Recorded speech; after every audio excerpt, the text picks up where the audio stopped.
നിങ്ങൾ ചാറ്റ് കാണും. ദേ Kichu sun full കാണാവോ chat? ഇതാണ്ടേ എൻ്റെ ചാറ്റ് കാണിച്ചുകൊണ്ടാണ് ഞാനിത് പുറത്ത് വിട്ടത് കേട്ടോ, അല്ലെങ്കിൽ ഞാൻ ഒരിക്കലും വിടത്തില്ലായിരുന്നു മോനെ. വേണ്ടേ കിച്ചു ഞാൻ തമ്മിലുള്ള ചാറ്റാണ്, സബ്സ്ക്രിപ്ഷന്റെ കാര്യമാണേ. അപ്പൊ എന്റെ പൊന്നു കുഞ്ഞ് മോനെ കിച്ചു, നീ സമ്മതിച്ചുകൊണ്ടാണ് അമ്മ ഇത് ചെയ്തത്. പിന്നെ മോൻ ഗുഡെന്ന് പറഞ്ഞുകൊണ്ടാണ് മോൻ അന്ന് എന്നോട് പറയാനേ അമ്മേ അത് വേണ്ട കേട്ടോ എന്ന് പറയാനും അമ്മ ഇത് ചെയ്യത്തില്ലായിരുന്നു മോനെ. മോൻ ഗുഡ് നന്നായി എന്ന് പറഞ്ഞുകൊണ്ട് മാത്രമാണ് ഞാനത് ചെയ്തത്. തുടങ്ങി അന്നാണെന്ന് നിങ്ങൾ ഓർത്തോണം. എന്റെ തുടങ്ങി അന്ന് 500 സബ് കഴിഞ്ഞു കേട്ടോ. അപ്പൊ കിച്ചു എന്താ എന്നോട് പറഞ്ഞ മറുപടി? നിങ്ങൾ മേലെ ഇത് ചെയ്യരുതെന്നല്ല പറഞ്ഞത്, നിങ്ങൾ ഇനി ഇത് ഒരിക്കലും ചെയ്യരുതെന്ന് കിച്ചു അന്ന് എന്നോട് പറയുമായിരുന്നെങ്കിൽ മോനെ കിച്ചു അമ്മ സബ്സ്ക്രിപ്ഷൻ തുടങ്ങത്തില്ലായിരുന്നു. പക്ഷെ മോൻ എന്നാ പറഞ്ഞെന്നറിയോ? ഗുഡെന്ന്. അതിനുശേഷം ഞാൻ പറഞ്ഞ 600 കഴിഞ്ഞ് 180 രൂപയാണ്. അപ്പൊ കിച്ചു പറയാ 180. നിങ്ങൾ കണ്ടോ? എന്നെ വെറുതെ വിട് കിച്ചു എന്നെ വെറുതെ വിട്. പിന്നെ നമുക്ക് രണ്ടുപേർക്കും അറിയുന്ന പല കാര്യങ്ങളുണ്ട് അല്ലെ കിച്ചു? ഫ്യൂച്ചർ വരെ ബാധിക്കുന്ന കാര്യങ്ങളുണ്ട്. സോ അതെന്നെ കൊണ്ട് പറയിപ്പിക്കരുത് കിച്ചു. എന്റെ കുഞ്ഞ് നിന്നെ ചേട്ടനായിട്ട് കണ്ടുപോയി, ഇനി എന്നെ കൊണ്ടൊന്നും പറയിപ്പിക്കരുത് കിച്ചു. ഞാൻ ക്യാൻസർ വന്നിനി ഞാൻ മരിച്ചാ പോലും എനിക്ക് നീ ഒന്നും ചെയ്യണ്ട. എന്റെ ഋതപ്പൻ, എന്റെ കുഞ്ഞ്, ഞാൻ പ്രസവിച്ച എന്റെ ഒരേ ഒരു കുഞ്ഞ്, നിന്നെ ഞാൻ ആ ഋതപ്പനേക്കാൾ കൂടുതൽ ഞാൻ സ്നേഹിച്ച്, നിന്നെ ഞാൻ ഋതപ്പനേക്കാൾ കൂടുതൽ ഞാൻ നിനക്ക് എന്റെ സബ്സ്ക്രിപ്ഷൻ കിട്ടിയ പൈസ വരെ ഞാൻ നിനക്ക് തന്നു. ഒരുപാട് പൈസകൾ ഞാൻ ഉറക്കമൊളിച്ച്, ഞാൻ ആൽബങ്ങൾ ചെയ്തത്, ഞാൻ ഉറക്കമൊളിച്ച് ഗൾഫിൽ പോയി പ്രമോഷൻ ചെയ്തത് എല്ലാം ഞാൻ നിനക്ക് അതിന് ഒരു ഓഹരി ഞാൻ നിനക്ക് തന്നിട്ടുണ്ട്. നീ അതെല്ലാം വാങ്ങിച്ചിട്ടുണ്ട്. ആ ചാറ്റുകളെല്ലാം എന്റെ കയ്യിലുണ്ട്. പക്ഷെ ഞാൻ കാണിക്കത്തില്ല കിച്ചു. നീ അല്ല ഞാൻ. നിന്റെ അമ്മ സ്വന്തം പെറ്റതള്ള നിന്നെ ഇട്ടിട്ട് പോയതൊട്ടുള്ള 1.5 വയസ്സുള്ള കഥകൾ വരെ എന്നോട് നീ പറഞ്ഞു വെച്ചു. കൊല്ലത്തെ വീട്ടിൽ വെച്ച് നീ അനുഭവിച്ച, ചെറുപ്പത്തിൽ അനുഭവിച്ച കാര്യങ്ങൾ വരെ നീ എന്നോട് പറഞ്ഞിട്ടുണ്ട്. രാഹുൽ ദാസിനെ പറ്റി, എന്നെ പറ്റി പറയുന്നല്ലോ സബ്സ്ക്രിപ്ഷൻ. ഞാൻ സബ്സ്ക്രിപ്ഷൻ അല്ലേ തുടങ്ങിയുള്ളൂ നിയമപരമായിട്ട്. നിയമവിരുദ്ധമായിട്ട് ഞാനൊന്നും ചെയ്തിട്ടില്ലല്ലോ. കിച്ചു, നീ ഇപ്പോഴല്ലേ 1 വർഷമായിട്ടല്ലേ നീ ഇപ്പം സ്വന്തം കാര്യം നിൽക്കാൻ തുടങ്ങിയ കാര്യങ്ങളൊക്കെ. ഇതിനു മുന്നേ ഒരു രാഹുൽ ദാസ് ഉണ്ടായിരുന്നു. ചിങ്ങവനം ഭാഗം, കൊല്ലാട് ഭാഗം, അതുപോലെ ഈ പൊങ്ങന്താനം, ഈ Thrikkodithanam police station, Vakathanam police station ഒന്ന് തിരക്കി നോക്ക് രാഹുൽ ദാസിനെ പറ്റി. അറിയാനുള്ളവരോടാണ് ഞാൻ പറയുന്നത്. എന്നെ കുറ്റപ്പെടുത്തുന്നവരെ. എന്തായാലും രേണുസുതി അങ്ങനെ ഒരു നിയമവിരുദ്ധമായിട്ടൊന്നും ഞാൻ ചെയ്തിട്ടില്ല. ഇതിനകത്തൊന്ന് എഴുന്നേറ്റ് വന്നേ പറ്റത്തുള്ളൂ എന്റെ ഋതപ്പിന് വേണ്ടിയിട്ട്. നിനക്ക് ആ കുഞ്ഞിനോട് തൊള്ളി സ്നേഹം ഉണ്ടായിരുന്നെങ്കിൽ, നീ ഇത്രയും വരുമാനം നിനക്ക് കിട്ടുന്നുണ്ടല്ലോ, നീ 1 രൂപയ്ക്ക് ഒരു മുട്ടായി നീ അവന് മേടിച്ചു കൊടുക്കും. നിന്റെ അനിയനല്ലേ? എനിക്കൊന്നും വേണ്ട കിച്ചു നിന്റെ. ഞാൻ നിനക്ക് തന്നിട്ടേ ഉള്ളു പൈസ. അതിന് കണക്ക് പറഞ്ഞല്ല. അപ്പത്തെ ഘട്ടങ്ങളിൽ പോലും ആരുമില്ലായിരുന്നു. ഈ അമ്മയും നീ കുറ്റം പറഞ്ഞ നിന്റെ അളിയനും ചേച്ചിയൊക്കെ ഉള്ളായിരുന്നു. ഓരോ കുറ്റത്തിന് പോലീസ് സ്റ്റേഷൻ വരെ കയറി ഇറങ്ങി ഞാനായിരുന്നു. എനിക്ക് ഒരു സ്നേഹവും എനിക്ക് തരണ്ട. എന്നെ വന്ന് കാണണ്ട. ആരുടെ വിഷമം തീർക്കാൻ എന്നെ വന്ന് കാണും. ഇന്ന് വരെ കണ്ടുമില്ല, വിളിച്ചുമില്ല, മിണ്ടിയില്ലല്ലോ. വേണ്ട, ഇനി ഇത് വേണ്ട. എന്നെ വെറുതെ വിട്ടേക്ക്. ഈ ഉള്ളവളെ വെറുതെ വിട്ടേക്ക്. ഞാൻ ചത്താലും എന്റെ ശവം പോലും നിങ്ങൾ ആരും വന്ന് കണ്ട് എന്നെ ഒരു റീത്ത് പോലും ആരും സമർപ്പിക്കണ്ട. എന്നെ വെറുതെ വിട്ടേക്ക്. എന്റെ കൊച്ചിന് വേണ്ടിട്ട് എന്നെ വെറുതെ വിട്ടേക്ക്. ഹലോ, നമസ്കാരം. Welcome back to my YouTube channel. രേണുസുതിയാണ്. ഇങ്ങനെ ഒരു വീഡിയോ ഞാൻ എടുക്കണ്ട എന്ന് ഓർത്തിരിക്കുമായിരുന്നു. അതായത് ഞാനിപ്പം വയ്യാണ്ട് കിടക്കുമായിരുന്നു. അപ്പോഴാണ് എൻ്റെ വീട്ടുകാർ തന്നെ എൻ്റെ ഒരു വീഡിയോ ശ്രദ്ധയിൽപ്പെടുത്തിയത്. വേറെ ആരുടെയല്ല, കിച്ചു എന്നല്ല യഥാർത്ഥ പേര്, രാഹുൽ ദാസ്. കിച്ചു എന്ന് അവൻ്റെ അച്ഛനും വീട്ടുകാരൊക്കെ ഇട്ട പേരാണ്. ഇപ്പോഴത്തെ പുതിയ വിഷയം, ഞാൻ 1 മാസമായി ക്യാൻസർ ബാധിതയായിട്ട്. അതായത് എല്ലാവരും അറിഞ്ഞിട്ട്, ക്യാൻസർ ആണെന്ന് അറിഞ്ഞിട്ട് ചികിത്സ തുടങ്ങിയിട്ട് ഞാൻ കിടപ്പാണ്. നിങ്ങൾക്കറിയാം, ഞാൻ ഈ ICUലൊക്കെ ആയിരുന്നു, വന്നാൽ വയ്യാതെ കിടന്നു. 1 മാസമായിട്ട് എനിക്ക് സബ്സ്ക്രിപ്ഷനോ ഒന്നുമില്ല. നിങ്ങൾക്ക് എല്ലാവർക്കും അറിയാം. എന്നെ കുറ്റപ്പെടുത്തിയവർ പോലും അവർ ക്ഷമ ചോദിച്ചുകൊണ്ടിരിക്കുന്ന സമയം. കാരണം ക്യാൻസർ എന്ന് പറയുന്ന രോഗം അങ്ങനെയാണ്. അപ്പം ആ സമയത്ത് ഇത്രയും നാളുമായിട്ട് മിണ്ടാതിരുന്ന കിച്ചു എന്ന രാഹുല് ഇപ്പൊ ഒരു വീഡിയോ ആയിട്ട് മുന്നോട്ട് ഇറങ്ങിയിരിക്കുന്നു. സബ്സ്ക്രിപ്ഷൻ കൊണ്ടാണ് അമ്മയെ വെറുത്തെന്നോ എന്നൊക്കെ പറഞ്ഞു. ഞാനൊരു കാര്യം പറയട്ടെ, ഞാൻ എന്റെ ജീവിതത്തിൽ എന്ത് തുടങ്ങിയാലും, കിച്ചുവിനെ പരിചയപ്പെട്ടതിനെ തുടർന്ന്, സുചേട്ടൻ മരിച്ചതിനെ തുടർന്ന് എന്ത് തുടങ്ങിയാലും ഞാനത് കിച്ചുവിനെ അറിയിച്ചുകൊണ്ടാണ് ഞാൻ ചെയ്യുന്നത്. തെളിവുണ്ട് എൻ്റെ കയ്യിൽ, ഞാൻ നിങ്ങളെ കാണിക്കാം. കിച്ചു എന്തായാലും എന്റെ ചാറ്റ് പുറത്ത് വിട്ടല്ലോ. അപ്പൊ പിന്നെ എനിക്കും പറയണമല്ലോ, പറയേണ്ട കാര്യങ്ങൾ എനിക്കും പറയണം. ഞാൻ കിച്ചുവിനോട് പറഞ്ഞ സബ്സ്ക്രിപ്ഷന്റെ ചാറ്റ് മാത്രമേ ഞാൻ കാണിക്കുന്നുള്ളൂ. കാരണം എന്നെ പറ്റി അതാണല്ലോ പറഞ്ഞത്, സബ്സ്ക്രിപ്ഷൻ ആണല്ലോ ഇപ്പം മെയിൻ പ്രശ്നമായിട്ട് ഇപ്പൊ പറഞ്ഞത്. അപ്പൊ ആ സബ്സ്ക്രിപ്ഷന്റെ ചാറ്റ് മാത്രം ഞാൻ കാണിക്കാം. ഓക്കെ, ഞാൻ കിച്ചുവിനോട് പറഞ്ഞു, ഞാൻ നിങ്ങളെ കാണിക്കാം. കിച്ചു സൺ, ഞാൻ സബ്സ്ക്രിപ്ഷൻ തുടങ്ങി. അപ്പൊ ഒരു സ്മൈലിയുടെ ചിഹ്നം ഇട്ടപ്പോ കിച്ചു ആഹാ അപ്പൊ ഞാൻ 500 സബ് കഴിഞ്ഞു കേട്ടോ. ആ തുടങ്ങി അന്നാണെന്ന് നിങ്ങൾ ഓർത്തോണം. എന്റെ തുടങ്ങി അന്ന് 500 സബ് കഴിഞ്ഞു കേട്ടോ. അപ്പൊ കിച്ചു എന്താ എന്നോട് പറഞ്ഞ മറുപടി, നിങ്ങൾ മേലെ ഇത് ചെയ്യരുതെന്നല്ല പറഞ്ഞത്, നിങ്ങൾ ഇനി ഇത് ഒരിക്കലും ചെയ്യരുതെന്ന് കിച്ചു അന്ന് എന്നോട് പറയുമായിരുന്നെങ്കിൽ മോനെ കിച്ചു അമ്മ സബ്സ്ക്രിപ്ഷൻ തുടങ്ങത്തില്ലായിരുന്നു. പക്ഷെ മോൻ എന്നാ പറഞ്ഞെന്നറിയോ, ഗുഡെന്ന്. അതിനുശേഷം ഞാൻ പറഞ്ഞ 600 കഴിഞ്ഞു, 180 രൂപയാണ്. അപ്പൊ കിച്ചു പറയാ 150. നിങ്ങൾ കണ്ടോ ചാറ്റ് കണ്ടോ?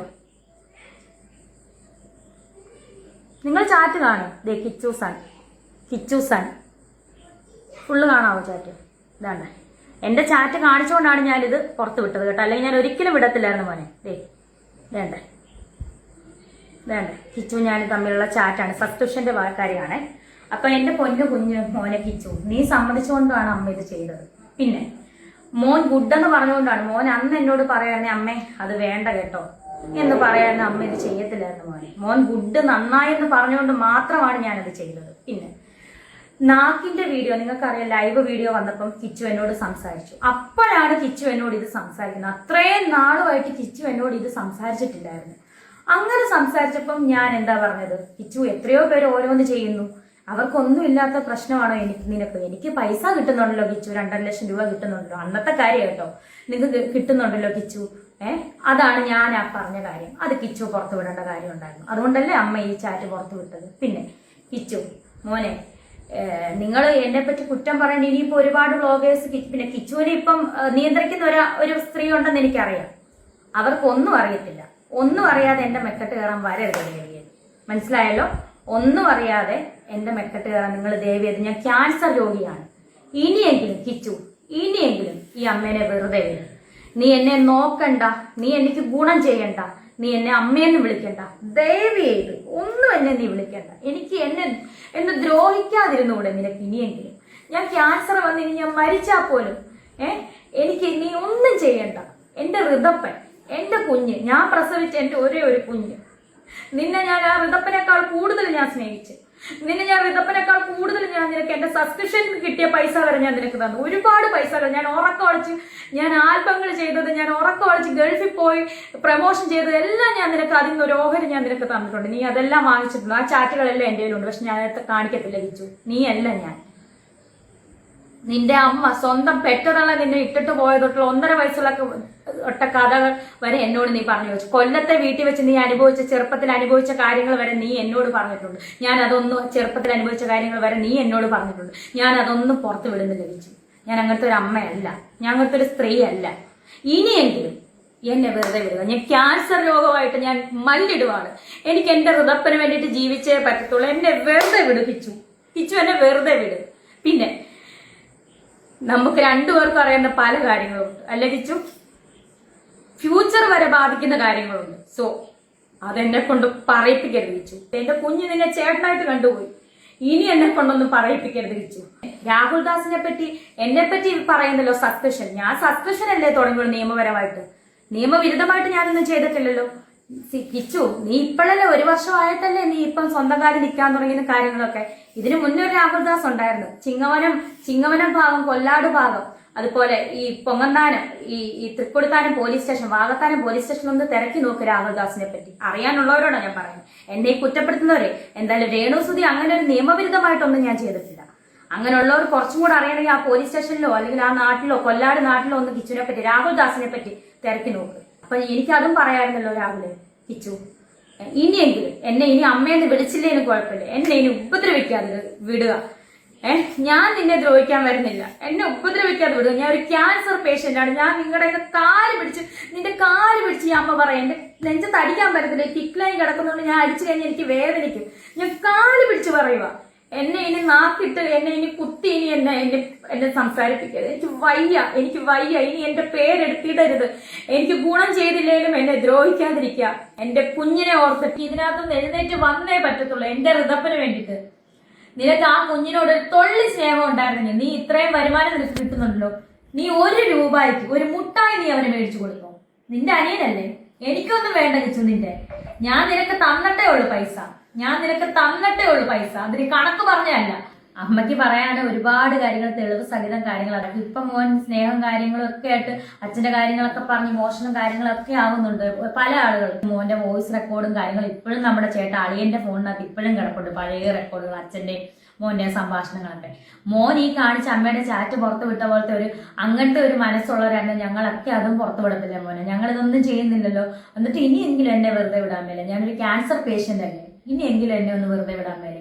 11 വയസ്സിലെ സുധിച്ചേട്ടൻ അന്ന് ശ്വാസിൽ വെച്ച് എന്നെ ഹേപ്പിച്ചപ്പം ആരുമില്ലായിരുന്നു മോനൊരു പ്രാവശ്യം അച്ഛനോട് വഴക്ക് പിടിച്ച് കൊല്ലത്ത് പോട്ടെ എന്ന് പറഞ്ഞ് ഫോൺ വിളിച്ച് ഓർക്കുന്നുണ്ടോ? അന്ന് അവരെന്തുവാ പറഞ്ഞ, മോനെ ഇങ്ങോട്ട് വരണ്ട, അവിടെ അച്ഛന്റെ അമ്മയുടെ കൂടെ നിന്നാൽ മതി. ഇതൊക്കെ മോനെ എനിക്ക് ഓർമ്മയുണ്ട്, പക്ഷെ മോൻ അതൊന്നും ഓർമ്മ കാണത്തില്ല. അപ്പത്തെ ഘട്ടങ്ങളിൽ പോലും ഞാരുമില്ലായിരുന്നു. ഈ അമ്മയും നീ കുറ്റം പറഞ്ഞ നിന്റെ അളിയനും ചേച്ചിയൊക്കെ ഉള്ളായിരുന്നു. ഓരോ കുറ്റത്തിനും പോലീസ് സ്റ്റേഷൻ വരെ കയറി ഇറങ്ങി ഞാനായിരുന്നു. വേറെ ആരെങ്കിലും ഇപ്പൊ നിന്നെ ഈ കൊണ്ടു നടക്കുന്നവരാരും ഇല്ലായിരുന്നല്ലോ ഒന്ന്. ഇനി എന്നെ കൊണ്ട് പറയിപ്പിക്കലിരിച്ചു. ഇനി ഇതിൽ കൂടുതൽ എനിക്കൊന്നും പറയാനില്ല. ഇനി എന്നെ വെറുതെ വിടുക.